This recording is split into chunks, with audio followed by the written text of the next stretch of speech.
نبی پاک صلی اللہ علیہ وسلم کی حدیث ہے مسلم میں طبرانی میں، حضور نے فرمایا آؤ میں تمہیں پچھلے زمانے کے ایک ایماندار نوخیز ولی اللہ کی بات سناؤں۔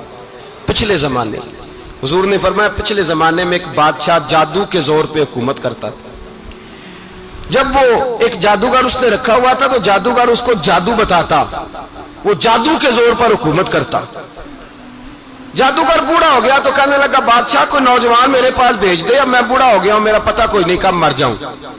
ایک نوجوان کی ڈیوٹی لگائی، بڑا زیرک سمجھدار، اپنے رعایا میں سے چن کے جو ذہین فطرت مزاج بچہ تھا وہ اس نے لگایا۔ اللہ کے محبوب علیہ الصلوۃ والسلام فرماتے ہیں بچہ جادو سیکھنے لگا، وقت گزرنے لگا۔ بچہ جب جادو سیکھنے جاتا تو رستے میں ایک راہب بھی تھا جو انجیل جانتا تھا، وہ اللہ اللہ سکھاتا، لوگوں کو حضرت عیسیٰ علیہ السلام کی تعلیمات سے آگاہ کرتا۔ اس نے دیکھا کہ یہاں بھی لوگ اکٹھے ہیں تو وہ بچہ اس راہب کے پاس بھی اٹھنے بیٹھنے لگا۔ اب جب اس کے ساتھ اس کی گفتگو بڑھنے لگی تو اس کو باتوں میں لذت آنے لگی۔ اس نے راہب نے پوچھا کہ تو کون ہے اور کس طرح سے آیا ہے، کیا تیرا معاملہ ہے؟ اس نے کہا جی میں جادو سیکھنے جاتا ہوں، آپ کی باتیں مجھے بڑی اچھی لگتی ہیں۔ اس نے کہا دین سیکھ، جادو سیکھنے والے کافر ہو جاتے ہیں، قرآن و حدیث سیکھنے والوں کو اللہ کامل ایمان عطا فرماتا ہے۔ فرمایا یہ سیکھ۔ بچہ بیٹھنے لگا، اس کے پاس آنے لگا، باتیں دل میں گھر کرنے لگی۔ ایک وقت آیا کہ مسلمان ہو گیا، اور مسلمان کیسے ہوا؟ بچہ کہتا ہے میں تجربہ کر کے ہوا۔ اب میں تھوڑا سا وقت جادوگر کے پاس بھی جاتا اور باقی سارا وقت وہاں بیٹھتا۔ میں ایک دن جا رہا تھا تو رستے میں اژدہا تھا، بہت بڑا سانپ تھا، رستہ روک کے کھڑا تھا۔ یہ حضور نے بیان کی حدیث۔ نبی پاک صلی اللہ علیہ وسلم فرماتے ہیں بچہ کہتا ہے کہ رستے کے اندر سانپ ہے، رستے بند ہے، لوگ چھتوں درختوں پہ چڑھے ہراش ہے۔ کہتے چھوٹا سا روڑا میں نے اٹھایا تو میں نے کہا اللہ اگر جادوگر سچا ہے تو اسے مار دے۔ چھوٹا سا روڑا میں نے پھینکا، اژدہا کوئی نہ مرا۔ پھر چھوٹا روڑا اٹھایا، میں نے کہا اللہ اگر وہ عالم سچا ہے تو اسے مار دے۔ اب جب میں نے روڑا مارا تو اژدہا مر گیا۔ میرے اندر سے گواہی آئی نہیں دین کی باتیں سچی ہیں، نہیں قرآن کی باتیں اسلام سمجھانے کے لیے عرض کر رہا ہوں، اگرچہ اس دور میں انجیل تھی۔ اللہ رسول کی باتیں اچھی ہیں۔ کہتے میں مسلمان ہو گیا، اب میں نے راہب کے پاس ہی رہنا شروع کر دیا، جادوگر کے پاس چھوڑ دیا اس بچے نے آنا۔ بادشاہ پوچھتا کہاں زیادہ وقت گزارتے ہو تو وہ بات گول کر دیتا، وقت تیزی سے بڑھنے لگا۔ اللہ نے اس نوجوان میں طاقت پیدا کر دی، اب وہ اس کے اندر نا اللہ نے توانائی روحانیت پیدا کر دی، ابھی جوان ہے، 14-15 سال عمر ہے۔ اللہ نے اب جو بیمار بھی آتا وہ دعا کرتا تو اللہ صحت عطا کر دیتا، جو بھی آتا۔ بادشاہ کا ایک درباری تھا، بادشاہ کو پنکھا جلتا تھا، وہ اندھا ہو گیا، کوئی ایسی تکلیف آئی کہ نابینا ہو گیا، بڑے علاج کرائے شفا نہیں ہوئی۔ کسی نے اس بچے کا پتہ بتایا کانوں میں، اس کے پاس گیا تو بچہ کہنے لگا شفا تو ہو جائے گی پر کلمہ پڑھنا پڑے گا، مسلمان ہونا پڑے گا، جس پیغمبر کا میں غلام ہوں تجھے بھی بننا پڑے گا، دین پہ عمل کرنا پڑے گا، اللہ شفا دیتا ہے۔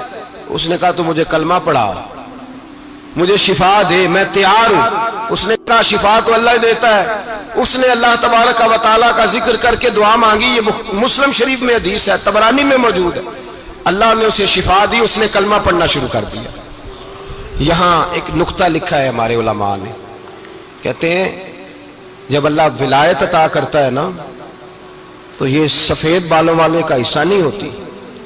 اگر جوانی میں کوئی آدمی توبہ کر کے تصوف کے رستے پہ چلتا ہے تو سب سے زیادہ ولایت اللہ اسے عطا فرماتا ہے، سب سے زیادہ ولایت اس کے پاس ہوتی ہے۔ ابھی اس کے بال کالے ہیں، چڑھتی جوانی ہے، دعا کی تو اللہ نے، اور حدیث پاک میں موجود ہے کوڑے آتے تو شفا یاب ہو جاتے، اندھے آتے تو شفا یاب، برس والے آتے تو اللہ سے دے، جوان ہے۔ بادشاہ کے پاس وہ واپس گیا، وہ جو آدمی جس کی آنکھیں ٹھیک ہوئی تھی۔ بادشاہ نے پوچھا کہ کیسے شفا ملی؟ تو کہنے لگا میرے رب نے شفا دی ہے۔ بادشاہ سجدے کراتا تھا، اپنے آپ کو منواتا تھا معاذ اللہ، کہنے لگا میرے علاوہ کون رب ہے؟ اس نے کہا وہی رب ہے جس نے تجھے پیدا کیا ہے، اور وہی رب ہے جس نے مجھے اندھے کو آنکھیں دی ہیں، وہی ہے میرا مالک۔ کہا اچھا تو مجھے نہیں مانتا؟ کہا نہیں میں اپنے رب کو مانتا ہوں۔ بادشاہ نے اسے سزا دی، ستایا، اس نے بچے کا پتہ بتایا، پھر بچے کو بلا کے ستایا تو اس راہب کا پتہ بتایا، راہب بھی قتل ہو گیا، نابینا بھی قتل ہو گیا۔ بادشاہ نے کہا سپاہیوں سے اس بچے کو لے جاؤ اور پہاڑ کی چوٹی پہ جا کے نیچے پھینکو تاکہ مر جائے. بچہ پہاڑ کی چوٹی پہ گیا تو ہاتھ اٹھا کے کہنے لگا یا اللہ میرے لیے نہیں اپنے لیے، میرے لیے نہیں اپنے لیے انہیں اپنی قدرت کے جلوے دکھا. میرے لیے نہیں، اللہ کے بندے اپنی جان بچانے کی دعائیں نہیں مانگتے، اپنے لیے انہیں اپنی قدرت کے جلوے دکھا. یہ دعا مانگی، جتنے لوگ ساتھ آئے تھے وہ سارے زمین پہ گرے اور سب مر گئے، پہاڑ سے گر کے مر گئے. بچہ واپس سیدھا بادشاہ کے پاس کہنے لگا لو بھائی میرے رب نے مجھے بچا لیا ہے. جوان کا ایمان دیکھو، میرے رب نے مجھے، بولو میرے اللہ نے مجھے ایمان کی گواہی دے رہا ہے، میں بچ گیا ہوں، تو جھوٹا ہے، میرا رب سچا ہے. اس نے کہا لے جاؤ اس کو دریا میں، کشتی میں بٹھاؤ، بیچ دریا کے جا کے دھکا دے دو. بیٹھے کشتی میں، دریا کے بیچ گئے، اور جب جا کے وہاں اس کو دھکا دینے لگے تو اس نے کہا اللہ میرے لیے نہیں اپنے لیے انہیں اپنی قدرت کے جلوے دکھا. بس ایک طوفان سا آیا، جتنے سپاہی ساتھ آئے تھے ڈوب کے مر گئے. وہ بچہ اٹھا اور سیدھا پھر بادشاہ کے پاس، اسی کے پاس کہنے لگا لو بھائی میرے رب نے مجھے بچا لیا ہے، تیرے پاس آیا ہوں. وہ کہنے لگا تو کیا مصیبت میرے گلے پڑ گئی ہے، کیسے جان چھوٹے گی؟ تو بچہ کہنے لگا اگر تو مجھے باندھے درخت کے ساتھ اور سارے ملک کو بلائے، لوگوں کو اکٹھا کرے، پھر تو مجھے تیر مارنا، میں تجھے بتاؤں گا کیسے مارنا ہے، میں مر جاؤں گا. اللہ کا بندہ نوجوان ایمان دیکھو، مرنے کے طریقے بتا رہا ہے، میں تجھے بتاؤں گا میں کیسے مروں گا. یہ بات کہی، بادشاہ نے سارا مجمع جمع کیا، ملک سارا باہر آ گیا، درخت کے ساتھ باندھ دیا. کہنے لگا بھائی لوگوں یہ مجھے مارنا چاہتا تھا، مار نہیں سکا، اب میں اسے بتانے لگا ہوں کہ میں کیسے مروں گا.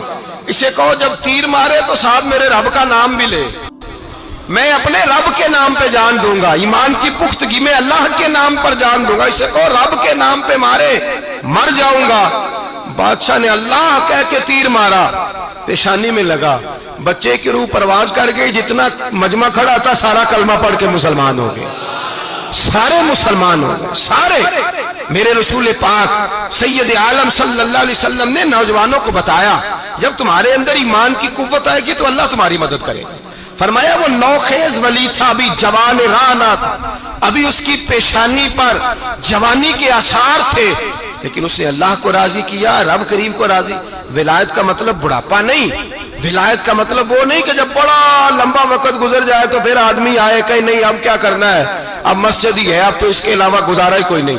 تو اس وقت کا آنا اللہ کی بارگاہ میں قبول تو ہے، لیکن شاباشی اسی کو ملتی ہے جو جوانی کا وقت آئے، جو عین اس وقت آئے جو وقت میرے رسول پاک علیہ السلام کے غلام عبداللہ ابن عمر، حضرت عبداللہ ابن عمر رضی اللہ تعالیٰ عنہ فرماتے ہیں کہ میں نکلا، مجھے سفر کے لیے جانا تھا، تو تھوڑی سی کھجوریں، تھوڑا سا سرکہ، ایک شہد کی بوتل، چیزیں میں نے سفر کے لیے ساتھ رکھ لی. میں جب مدینے سے باہر صحرا میں نکلا نا تو رمضان نہیں تھا، غیر رمضان تھا.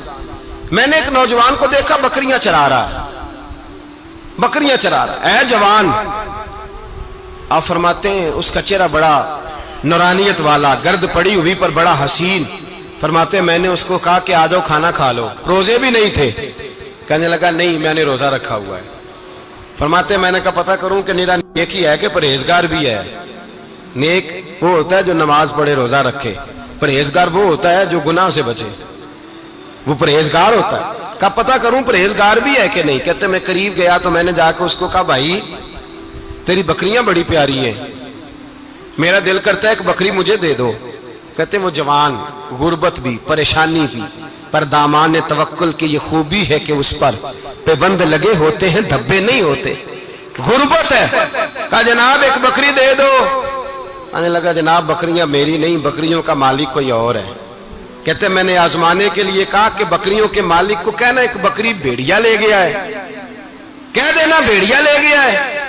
تو کہتے اس نے میری طرف دیکھا، گرد سے اس کے بال لٹے ہوئے، آنکھوں میں روشنی، چہرے پہ اطمینان، لب و لہجے میں ایمان کی طاقت. نوجوان کہنے لگا حضور بکریوں کے مالک کو تو کہہ دوں گا بھیڑیا لے گیا ہے، جب عرش کا مالک پوچھے گا تو کیا جواب دوں گا، اللہ کو کیا جواب دوں گا. کہتے ہیں میں کانپنے لگا، اس کی بات سن کے واپس آیا، جو کام نکلا تھا وہ چھوڑا، واپس لوٹ آیا.